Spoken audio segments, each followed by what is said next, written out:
I was on the edge of panic. We came out of this restaurant and there's a small kind of open air market in broken Spanish. I said, hey, we can't find him, he's gone. Every single person left their stalls and went looking for my son. They all just left their artwork and their crafts and their wares, and this entire town just cleared out until somebody came walking back with Dylan in his hand. It took probably the scariest experience of my life and turned it into something that just fills my heart with joy. Why do you think that's important for kids to experience that growth through the lens of travel? One of the reasons that we use travel is to teach them that it's okay to follow your passions. It's okay to want something and then find out how to be successful at that. It's easy to just pigeonhole your experiences in life to what you see every day. And you think that's what the world is like. And as soon as you go to another country or to another continent, you realize very quickly how far from the truth that is. What are some things that parents should think about and plan for in advance? One of the most important things is don't. Kevin Wagar, you are an expert in family travel, and you're here to talk to us about traveling with kids. Absolutely. Family travel, my favorite thing. At what point during parenthood did you and Christina sort of decide to take the kids on the road? Travel had already become such an important part of our life that we knew that whatever next steps we were going to take had to include that. So by the time my first son, Cohen, was born in 2011, we had already planned our first trip, which was a 2-week trip to Portugal. And we did that when he was about 4 months old. I think he's at something like 33 countries or something like that now. When did you guys start blogging and telling stories about it? I started my first website in 2015, and that was Wandering Wagars. It's like our adventure family travel blog. We had just come back from a trip to Jordan, and it was during the Arab Spring. So there was a lot going on, a lot of kind of misconceptions about what travel in the Middle East was like. And a lot of people had questions about, why would you bring a 2 and a 4-year-old to the Middle East when all of this political upheaval was going on? I kind of got tired of telling the same story over and over and over again. So I said, all right, I'm just going to make like a website, and I'm just going to write the story about what we did in Jordan. And then if somebody asks me, I'll just send them that. And I did. And people just kind of caught on to it. It got shared around a lot, and a lot of people came back and asked questions. So it just kind of ended up morphing into this entire community of being able to support parents who want to travel off the beaten path with their kids. So what do you think is the biggest misconception about family travel? There are a lot of misconceptions, and not all of them are unfounded, but often misunderstood. One of the biggest things is stress. The idea of navigating airports with kids, especially small kids, the idea of children behaving when they're in places, the idea of how do you keep your kids entertained and all this stuff. And the truth of the matter is, for most of that stress that people consider when they're thinking about traveling with their kids, it's stress that they're going to have anyways. No matter what you're doing, you're going to be navigating the same hurdles with your kids, the same lifestyle growth opportunities that are involved in raising children from the age of 0 to, 40. But you get to do it in a cooler place. Yeah. You get to go, to a beach. You get to go to some ruins. You get to experience a new culture, and you get to learn and grow together. And that actually takes some of the edge off. Listen, kids have meltdowns in their local grocery store. Exactly. They can have it in the Portuguese Absolutely. grocery store, right? Exactly. Like, what's the difference? Yeah. And Better then you wine. get some good wine. Exactly. Exactly. Okay, so you guys really focus on adventure and family travel. So why is the adventure part so important? One of the things that I really think about the term adventure travel is that it means something different to everybody. And it's not all extreme sports and zip lining and rock climbing. The idea of adventure travel for me is doing something that pushes you outside of your comfort zone, that takes you to a place where you can learn about a culture, learn about yourself, and grow as a human being. And it could be anything from a cooking class or a food tour or rock climbing or scuba diving or snorkeling or going on a boat tour. The idea behind it is trying something new, trying something that is going to excite you. And in the end, especially when you're traveling as a family, being able to come out of it and look at each other and say, yeah, we did that, and a high five. It's all about what's something that we can try together. And, being courageous enough to go and pull the trigger on it and say, let's actually make this happen. How do you decide where to go and what to do? We have everywhere on our list, which makes, it easy. So we kind of look at trips and say, hey, this place is on sale. We can get there for, a relatively inexpensive flight. Let's go do it. And then we kind of figure it out from there. But at the same time, like my kids have always been a big part of our travel plans, especially around animals. They love animals. So, every year we'll get one of them to say, this is what I want to see this year. And it's almost always an animal. So it's like Patagonia in Argentina and saw penguins because my oldest son is obsessed with penguins. My older son wanted to see polar bears. So we brought him up to Churchill, Manitoba. And we did like a polar bear safari up there. And we're heading to South Africa and Tanzania this summer to do a wildlife safari there. So that'll be incredible. Yes, a lot of animals there. How do you manage a travel schedule with kids and adults? And how do you coordinate all that when you guys are going to these far-flung, hard-to-get places? Yeah, it's not easy. And it gets harder as your kids get older. When our kids were young, everything was easy. As we had time off, they'd have time off. We'd pull them out of school and say, we're going to head to Egypt for 3 weeks, or we're going to, go to Europe or South America and talk with the teachers, and you have discussions about the work that they're going to miss and how we can make up for it. And it was easy peasy. As they get older, they get more personal commitments. They become what I like to refer to them as real human beings. And funny how that works. And so both of my kids play high level hockey. Because you're Canadian. Because I'm Canadian. Exactly. Of course they do. So these commitments, and school commitments and social commitments and all of those things that happen as children grow and mature and start navigating their own lives, they're going to have more commitments. They're going to have more things in their lives that are important. One of the reasons that we use travel to teach them and to help them grow is to teach them that it's okay to follow your passions. It's okay to want something and then find out how to be successful at that thing. That's for us, and Christina and I, that's travel. For them, it could be, right now it's hockey. It could be something else. It could be, anything as they grow. Those things are going to change, but showing them that having the courage to follow it and make something of it is as important as anything else. So we accommodate all of those things. We accommodate school, we accommodate hockey, and we've kind of said, all right, when we have those pockets of like 4 or 5 days maybe where we don't have anything, we'll book something and then we'll go away. We're heading to northern Quebec next month for kind of a 4-day winter weekend outdoor getaway that's going to be really awesome. It's a region called Lanaudière and Mauricie.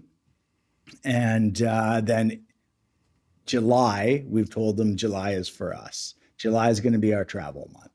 And we'll go out and, you know, this summer we're doing South Africa and Tanzania. Last summer we were in Ecuador for 4 weeks. You know, the summer before we did 6 weeks in Europe, including 4 weeks in Turkey, a week in Greece, and then Amsterdam, Netherlands, and Belgium for 10 days. So, yeah, so it's, you know, finding ways to make it work. And, you know, if it's something that you care about enough, then there's ways to make it work. Well, let me ask you your advice for parents who would like to take their kids on some of these big memory-making adventures, but maybe they're overwhelmed by the logistics. Yeah. For whatever reason, if it's the scheduling back home, it's the scheduling once you're there, the en route planning. Like, there's a lot to do and to think about and to consider. So what are your tips? One of the best ways to get information is through travel communities. There's a lot of them online, Facebook, Reddit. I run a group called the Family Travel Support Group on Facebook, and it's basically just, I think there's 4,000 families in it, and people fire off questions, and there's 4,000 experienced travelers in there who can offer tips and their experience. No matter what you want to do, there's somebody out there who has done it. You know, things like travel blogs and YouTube videos that do a great job of answering questions and sharing information that will help make your life easier. Travel agents, especially local travel agents who know the landscape on the ground. You know, if you want to plan a road trip around Iceland, it's a big trip. We had 21 days to spend there. And so we went with an agency on the ground who helped kind of map out a route for us and helped us find hotels and everything like that along the way, which allowed us to focus on the experience, not so much on planning. Because you tell them what you want to see, and they tell you the best way to get there. There's a lot of great resources, and it's okay to ask for help. That's a really good point, because if you're traveling solo or just as a couple, I think there's probably a lot more room in your day for winging it. Yeah. And when you have little ones, it's nice to keep them on a routine if you can, or take into account that they might not have the same energy level. What experiences do you recommend booking through a professional? I would say that depends on your comfort level. I like to book as much as possible directly with the businesses. I want the local businesses on the ground to get as much of the money as possible. Plus, getting in contact with them puts a sense of trust in them. That being said, if you're overwhelmed, that's when it's time. And it's okay. You know, travel agents and travel experts can do a great job of easing the burden of a busy parent who's trying to map out the trip of a lifetime for a family of 4 or 5. And if it's going to save you gray hair, do it. Whatever is going to make your process easier, especially if you're new to the travel experience. Because one of the worst feelings you can have is that feeling of regret because you didn't do something. And you go into an experience, you get so overwhelmed by the planning process that you just stop and you just say, no, I can't do this anymore. It's too much. But that's when you need the help. That's when you go in, you say, hey, listen, this is what I got so far, and this is what I'm interested in. And these experts are going to help you. If the thing holding you back from traveling with your family is, it seems like a lot of work, and you're maybe worried about safety and fitting everything in, and you don't know the region. I mean, getting help, getting a travel advisor, that's booking a tour. There is no shame in that. There's no shame in it at all. Your favorite travel bloggers out there do it. It's okay to ask for help when every one of us is new to a place the first time that we go there. And if it's going to ease that travel burden, if it's going to ease that anxiety, you do you and do what needs to get done. Yes. Yeah. Well, and also I think booking with a little outside assistant can help manage hiccups as they come up? Do you have any hiccups that stick out in your mind from a trip? All of the hiccups that I have involve Dylan. There's always one. Yeah, and he's the younger one. He's the so that yeah, makes of sense. course he's the younger. There you go. Everyone's got the one child that we know what to expect. We're in Uruguay, and we were on our way to lunch, and then we realized he wasn't there anymore, and he had wandered off to go find a busker playing guitar down this very pretty street, and of course we didn't know where he was. So crazy. It was terrifying and heartening all at the same time. So we came out of this restaurant. There's a small kind of open air market that was outside, and people could tell that I was on the edge of panic. And somebody came up and asked me, in broken English and to my broken Spanish, if everything was okay. And so I shared a picture of Dylan with them, and I said, "Hey, we can't find him. He's gone." And every single person across all of these market stalls left their stalls and went looking for my son for about 15 minutes. They all just left their artwork and their crafts and their wares. And this entire town just cleared out until somebody came walking back with Dylan in his hand. The idea that all of these people who have no idea who this tourist is wandered through their town, but they are all willing to just leave their work and go help somebody out it was absolutely incredible. And now you have this memory of people kind of coming together to help a stranger. It took an experience that was probably the scariest experience of my life and turned it into something that just, fills my heart with joy at the same time. So do you keep him on like a harness or a leash now? Try, he just breaks them.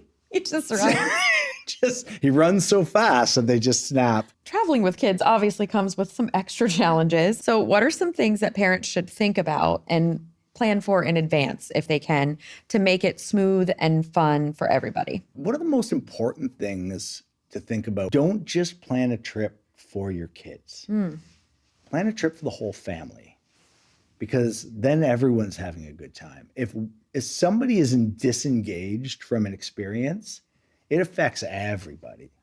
And people can feel that. Kids especially can pick up on that energy of somebody who is not really interested in being there.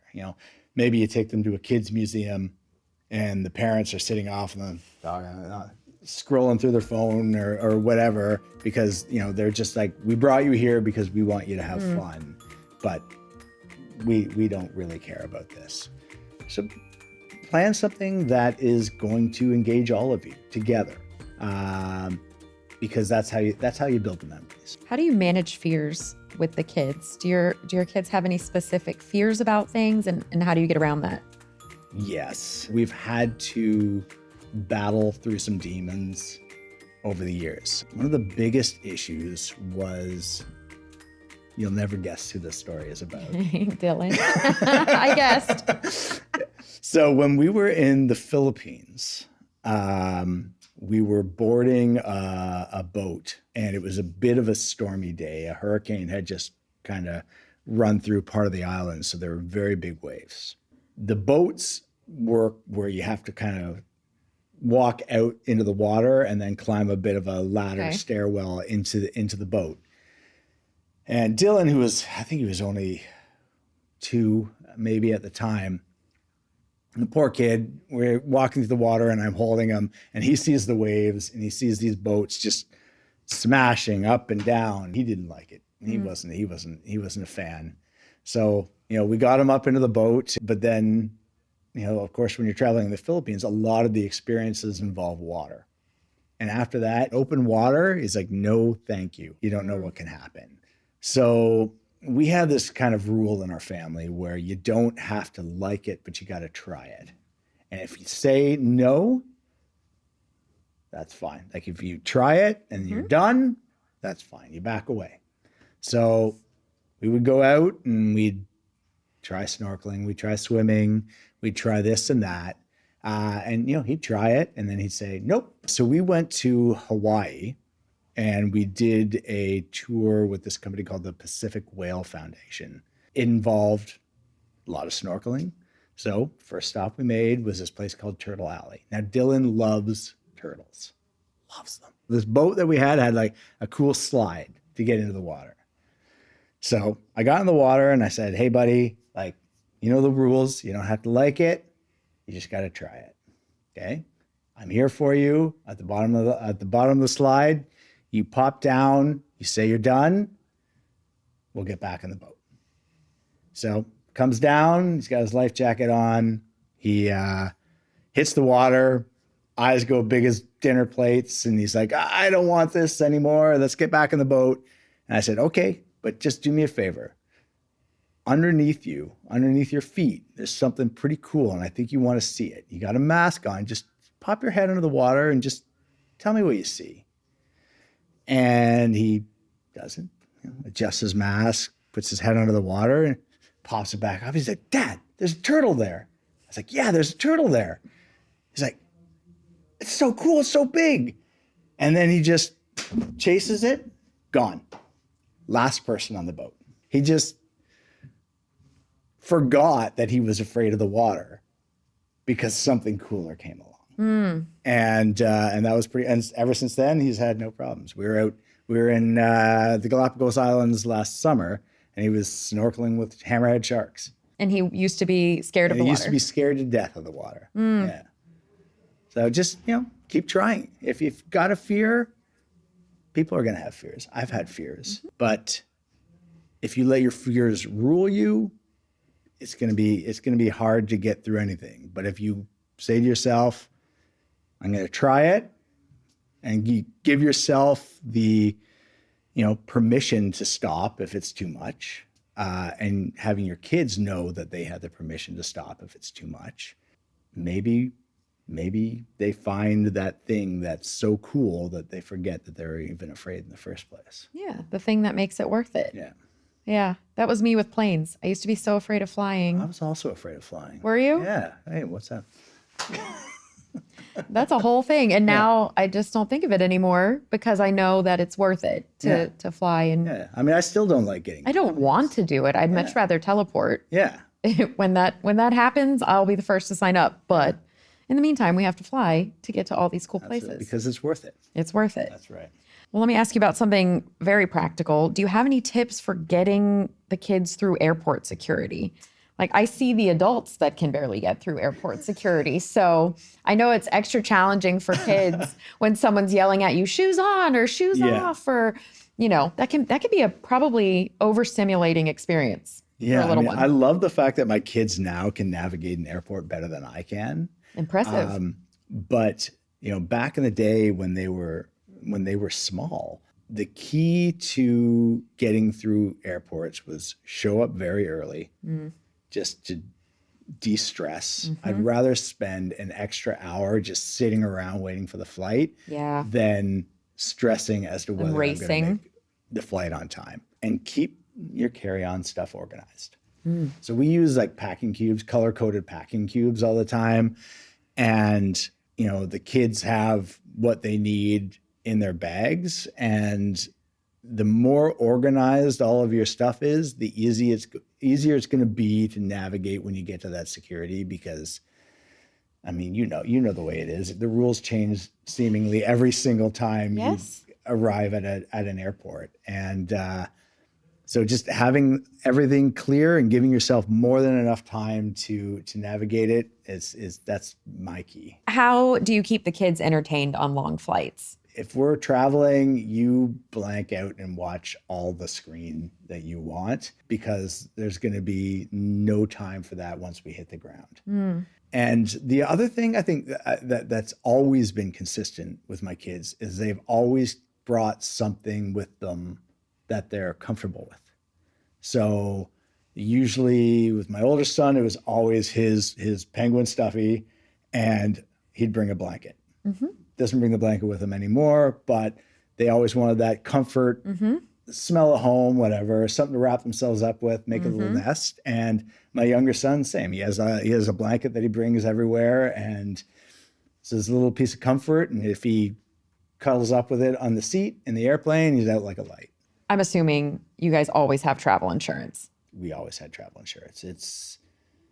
It's that safety net in case anything happens. It's important and it's a worthwhile investment. We've never really had to use it, but that one time we will be,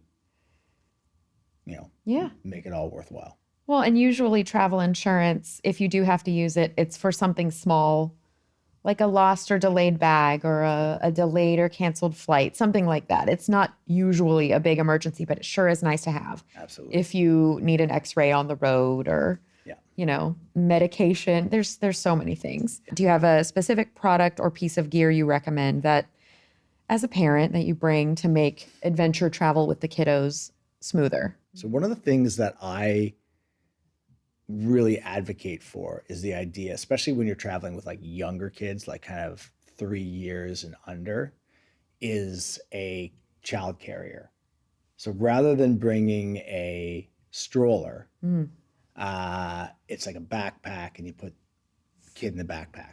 It's awesome for them because they get to be up high and they get to see everything. And a lot of places, especially if you're going to like old historic places, they're not stroller friendly at all. So you could either be holding the child in your arms all the time, or you can put them in the backpack and everyone's comfortable. And they're great for hiking. They're great for outdoors. They're fantastic. That makes so much sense. And I didn't think about it, but like from a kid perspective, being way high up, they So much probably better. get to actually experience so much more. Because when you're itty bitty, what are you seeing? People's kneecaps? That's no And half fun. the time when you're in a stroller, you see them, they've got like the tarp thing, like the cover over them. They can't see anything anyways. So you write on your website that the purpose of travel is trying something new, pushing your comfort zones, and allowing yourself and your family to come out of the experience having grown in a physical, spiritual, and emotional way. So why do you think that's important for kids to experience that growth through the lens of travel? When we look at everything that we do in life for our kids, it's always about helping them grow and become better people and become stronger people and mentally aware people and socially responsible people. And one thing that travel allows you to do beyond having all of these amazing experiences is to realize that the world is so much bigger than your own backyard. And when we don't travel, it's easy to just pigeonhole your experiences in life to what you see every day. And you think that's what the world is like.